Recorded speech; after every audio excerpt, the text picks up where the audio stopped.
এটা তো ছাত্রদের ভাবমূর্তি নষ্ট হচ্ছে। ডেনমার্ক, তার লোক সংখ্যা মাত্র 5 মিলিয়ন, মাত্র 50 লাখ, আর আমাদের নেতাকর্মীর নামে মামলা 60 লাখ।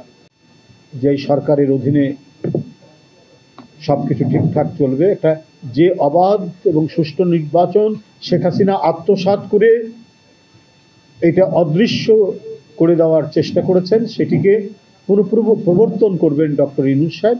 এটাই জনগণের প্রত্যাশা, এটাই জনগণ কাম্য করে। সেই জন্যই হচ্ছে আমাদের কথা বলা।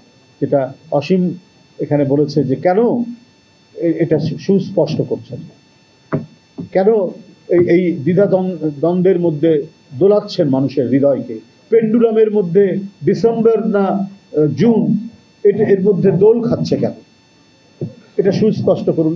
এটা কথা বলতেই পারে। আর আমরা যেটা বলতে চাই যে 60 লক্ষ মামলা, আমি জানি না যে আমাদের মামলা প্রত্যাহার হয়েছে কি, প্রায় উকিল খবর দেয় কালকে কিন্তু আসবেন, আজকে একটা মামলা উঠতে পারে। কেন আজকে আমাদেরকে দিনের পর দিন, মাসের পর মাস কোর্টের বারান্দায় আমাদেরকে লেফট রাইট করতে হয়েছে, আমাদেরকে কুইক মার্চ করে হাঁটাহাঁটি করতে হচ্ছে, নির্মমভাবে আমাদেরকে এজলাসের মধ্যে দাঁড় করে রেখেছে। ম্যাজিস্ট্রেট যে আমার ছোট ভাইয়ের চাইতে ছোট ভাই, তার কি নির্মম নিষ্ঠুরতা, সে আমাদেরকে যদি আমরা বেঞ্চে বসি সে ধমক দিয়ে বলতো যে কাঠগোড়ায় বসা। আমরা কেউ মার্ডার করে, আমরা কেউ কোনো ধরনের সামাজিক অপরাধ করে আদালতের কাঠগড়ায় দাঁড়ায়নি। ব্রিটিশ আমলেও দেখেছি রাজনীতিবিদদেরকে একটা সম্মান দেখাতে, সেই সম্মানটুকু শেখ হাসিনার আদালতের বিচারকরা সেটা করেনি। আমাদের জোর করে, জবরদস্তি করে, পুলিশকে দিয়ে আমাদেরকে কাঠগড়ানোর মতো দাঁড় করিয়ে যত ধরনের অপমান, যত ধরনের লাঞ্ছনা গঞ্জনা করার দরকার সেটা করেছে। শুধুমাত্র তার লুটপাট, তার অনৈতিকতা এবং দেশের গণতন্ত্রকে গ্রাস করে নিয়ে আজীবন মহারানী হয়ে থাকার তার যে আকাঙ্ক্ষা, সে আকাঙ্ক্ষা বাস্তবায়ন করার জন্য এই আদালতকে দিয়ে কাজ করেছে শেখ হাসিনা। তাহলে আজ 8 মাস হলো নেই, এই মামলাগুলো কেন প্রত্যাহার হয়? অনেকেই বলতে পারেন প্রধান উপদেষ্টা, আমরা শুনেছি তার মামলা সব প্রত্যাহার হয়ে গেছে। উনিও শেখ হাসিনার ঈর্ষা, বিদ্বেষ এবং আক্রোশের শিকার। আমরা নিজেরা যেমন আন্দোলন সংগ্রামে থেকেছি, আমরা কথা বলেছি, আমরা নিপীড়ন নির্যাতন সহ্য করেছি। আজকের যিনি প্রধান উপদেষ্টা তার উপরে হচ্ছে, 2-1 উপদেষ্টার উপরেও নিপীড়ন নির্যাতন হচ্ছে। কিন্তু কথা হলো যে তাদের যদি প্রত্যাহার হয়ে যায় তাহলে এই লক্ষ লক্ষ মানুষ, এটা বিরল। মাহাদি আমিন ঠিকই বলেছেন যে পৃথিবীর অনেক দেশ আছে, ডেনমার্ক, তার লোক সংখ্যা মাত্র 5 মিলিয়ন, মাত্র 50 লাখ, আর আমাদের নেতাকর্মীর নামে মামলা 60 লাখ। একটি দেশের জনসংখ্যার চাইতে বাংলাদেশে আসামির সংখ্যা বেশি। তো কেন এটি হবে? এই প্রশ্ন তো হতেই পারে, এই প্রশ্ন তো করতেই পারি। কখন দেশের এই বাংলাদেশ একটা স্থিতিশীল শাসনতান্ত্রিক পদ্ধতিতে চলে আসছে না অনেক দিন ধরে। কখনো ডিক্টেটর, আবার তার বিবর্তন হয়ে সে আবার ক্রমাগতভাবে ফ্যাসিস্ট হয়ে উঠে। তারা ফ্যাসিস্ট হয়ে উঠে এই কাজগুলি করেছে।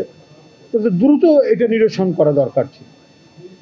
যারা এই ফ্যাসিজমকে প্রতিষ্ঠিত করতে সাহায্য করেছেন তার মধ্যে অন্যতম হচ্ছে আদালত।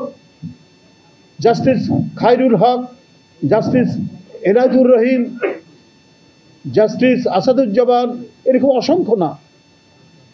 এরা সবচেয়ে নির্দোষ যে নারী, জনগণের পক্ষে সংগ্রাম করেছেন নিরবচ্ছিন্নভাবে, শত নিপীড়ন নির্যাতন ভোগ করে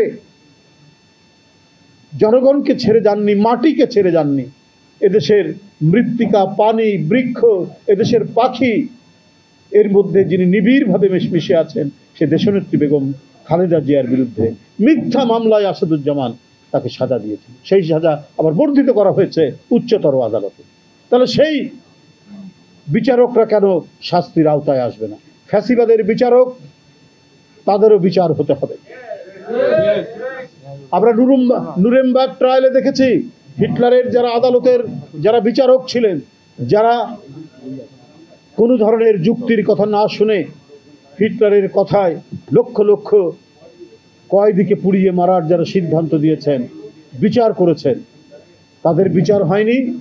তাদের যদি বিচার হতে পারে তাহলে আজকে কেন হবে না? শেখ হাসিনার আমলে যারা ফ্যাসিবাদকে প্রলম্বিত করেছেন তাদের কেন বিচার হবে না? তাদের বিচার নিশ্চিত করতে হবে। তাদের বিচার নিশ্চিত করতে হলে ভবিষ্যতে কেউ কোনো আদালতকে দিয়ে তার অশুভ ইচ্ছা এবং অগণতান্ত্রিক নিপীড়ন নির্যাতন মানুষের উপর চালানোর সাহস পাবে না। এটাই হওয়া উচিত। আজকে আমি শুধু একটি কথাই বলবো, অন্তর্বর্তীকালীন সরকার দেশ চালাচ্ছেন, এখানে ছাত্র জনতার আন্দোলনের সফলতায় পতন ঘটেছে শেখ হাসিনা, কিন্তু তাদের আমলের যে সমস্ত ভাইরাস, এই ভাইরাস যেন সরকারকে আক্রান্ত করতে না পারে সেটাও তো দেখতে হবে, সেটাও আপনার জানাতে। আমি জানি যে অধিকাংশ উপদেষ্টা যারা, তাদের দুর্নীতির সাথে কোনো সম্পর্ক নেই, কিন্তু কিছু কিছু দুর্নীতির কথা তো উঠছে এবং সেই দুর্নীতিগুলো ভয়াবহ। ছাত্রদের আন্দোলনের প্রতি আমাদের গভীর শ্রদ্ধা রয়েছে, কিন্তু ছাত্ররা ভালো করতেন যে আজকে রাষ্ট্র, সমাজ, রাজনীতি, ব্যুরোক্রেসি যে দুর্নীতিগুলো আছে তার বিরুদ্ধে ক্যাম্পাসে ক্যাম্পাসে সোচ্চার থাকা। কারণ অনেক অনাচার ঘটে গেছে এই রাষ্ট্রের মধ্যে, সেটাকে ঠিক করার জন্য তাদের কণ্ঠের শক্তিটাকে আরো তীব্র করা দরকার ছিল।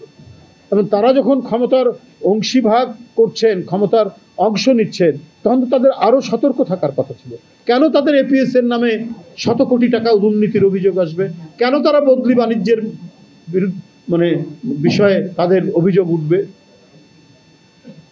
এই অভিযোগ তো উঠছে। স্বাস্থ্যমন্ত্রীর পিএ আরেক, স্বাস্থ্য উপদেষ্টার পিএ আরেক উপদেষ্টার বোধহয় এপিএস, এটা তো ভয়ঙ্কর ব্যাপার। শেখ হাসিনা তো পুরো 3টা ডিগবাজি দিবে এসব কথা শুনলে, যে আমাদেরকে বলো দেখো কি অবস্থা। কেন ছাত্র নেতারা বিভিন্ন মিনিস্ট্রিতে গিয়ে তারা মনে হচ্ছে যে মিনিস্ট্রির যেমন পার্লামেন্টারি কমিটি থাকে তেমনি ছাত্রদের একটা কমিটি থাকছে, এটা তো ছাত্রদের ভাবমূর্তি নষ্ট হচ্ছে। কেন তারা এই কাজটি করবে?